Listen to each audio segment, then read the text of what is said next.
പ്രിയപ്പെട്ട സഹോദരി സഹോദരന്മാരെ, പരിശുദ്ധ കന്യാമറിയത്തിൻ്റെ ഭക്തരായ പലരെയും പോലെ എൻ്റെയും ഒരു സ്വപ്നമായിരുന്നു ലൂർദ്സ് സന്ദർശിക്കുക എന്നത്. അതിപ്പോൾ എനിക്ക് സാധിച്ചു. അതിൻ്റെ ഒരു ആത്മീയ അനുഭവം നിങ്ങളുമായി പങ്കുവയ്ക്കുവാൻ ഞാൻ ആഗ്രഹിക്കുന്നു.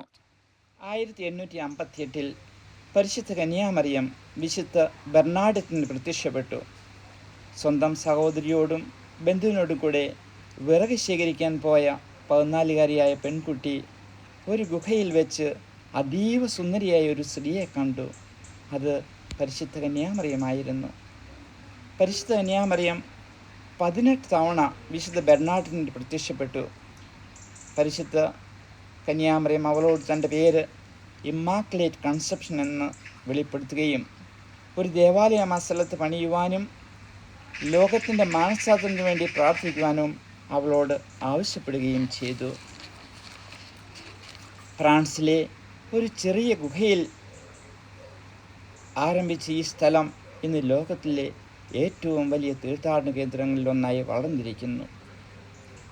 കഴിഞ്ഞ 168 വർഷത്തിനിടയിൽ ഏകദേശം 7000 അത്ഭുത രോഗശാന്തികൾ റിപ്പോർട്ട് ചെയ്യപ്പെട്ടിട്ടുണ്ടെങ്കിലും അവരിൽ 72 എണ്ണം മാത്രമാണ് സഭ ഔദ്യോഗികമായി അംഗീകരിച്ചിട്ടുള്ളത്. എന്നിരുന്നാലും അവിടെ ഏകദേശം 20,000 വിശ്വാസികളാണ് ഓരോ ദിവസവും സന്ദർശിക്കുന്നത്. ഈ തീർത്ഥാടന യാത്രയിൽ 4 കാര്യങ്ങളാണ് എന്നെ പഠിപ്പിച്ചത്.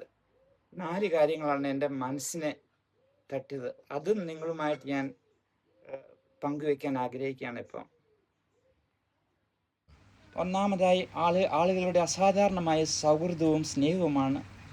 സന്നദ്ധ പ്രവർത്തകരും നാട്ടുകാരും ഹോട്ടൽ ജീവനക്കാരും മതപരമായ സാധനങ്ങൾ വിൽക്കുന്ന കച്ചവടക്കാരും തീർത്ഥാടകരെ ആത്മാർത്ഥമായി സ്വീകരിക്കുന്ന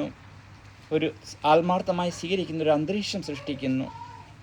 രണ്ടാമതായി എന്നെ ആകർഷിച്ചത് എല്ലാ ദിവസത്തെയും ദീപികാരുണ്യ ആരാധനയും മെഴുകുതിരി ജപമാല പ്രദക്ഷിണവുമായിരുന്നു.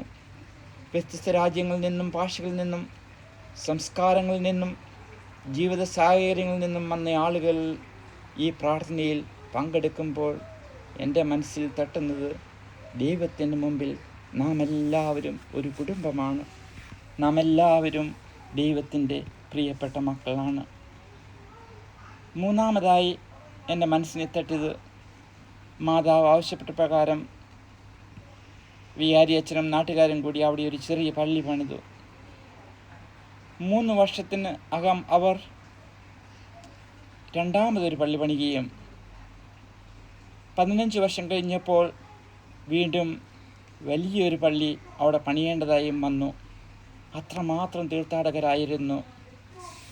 പക്ഷേ വിശുദ്ധ ബെർണാഡറ്റ് ആദ്യത്തെ പള്ളി പണിത് കഴിഞ്ഞപ്പോൾ തൻ്റെ മാതാപിതാക്കളെയും ഈ പുണ്യസ്ഥലവും വിട്ട് ഒരു കന്യാസ്ത്രീയായി.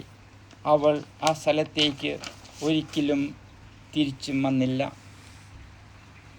വിശുദ്ധ ബെർണാഡറ്റ് ആഗ്രഹിച്ചത് ആളുകളുടെ ശ്രദ്ധ തൻ്റെ നേരെയല്ല, പക്ഷേ യേശുവിൻ്റെയും മാതാവിൻ്റെയും നേരെയാകണമെന്നായിരുന്നു. നാലാമതായി എൻ്റെ മനസ്സിനെ തട്ടിയത് ലൂർദിൽ വരുന്ന തീർത്ഥാടകരെ കണ്ടപ്പോൾ അവരിൽ ഭൂരിഭാഗവും അത്ഭുതങ്ങൾ തേടിയല്ല എത്തുന്നത് എന്നാണ് എനിക്ക് തോന്നുന്നത്. എല്ലാവരും അവരുടെ സ്വന്തം ബലഹീനതകളെ മനസ്സിലാക്കുവാനും പശ്ചാത്താപമുള്ള ഒരു ഹൃദയം കണ്ടെത്താനുമാണ്. ഇതുതന്നെയാണ് പരിശുദ്ധ കന്യാമറിയം വിശുദ്ധ ബെർണാഡിനോടും പറഞ്ഞത്. ലോകത്തിൻ്റെ പശ്ചാത്താപത്തിന് വേണ്ടി പ്രാർത്ഥിക്കുക. എനിക്ക് പോകുവാൻ സാധിച്ചത് ജിബിയുടെയും പോൺസിയുടെയും ഉദാര മനസ്സും സ്നേഹത്തോടു കൂടിയുള്ള കരുതലും സൂക്ഷ്മമായ ആസൂത്രണവുമാണ്. പോൺസി, ജിബി, എൻ്റെ ഹൃദയത്തിൻ്റെ തട്ടുകളിൽ നിന്ന് ഞാൻ നിങ്ങൾക്ക് നന്ദി രേഖപ്പെടുത്തുന്നു. ഈ അവസരത്തിൽ എനിക്ക് തോമാച്ചനെയും മേരിക്കുട്ടിയെയും മറക്കുവാൻ സാധിക്കുകയില്ല. അവരാണ് എന്നെ UK കൊണ്ടുവന്നത്. Marykutty, Thomachan, thank you so much.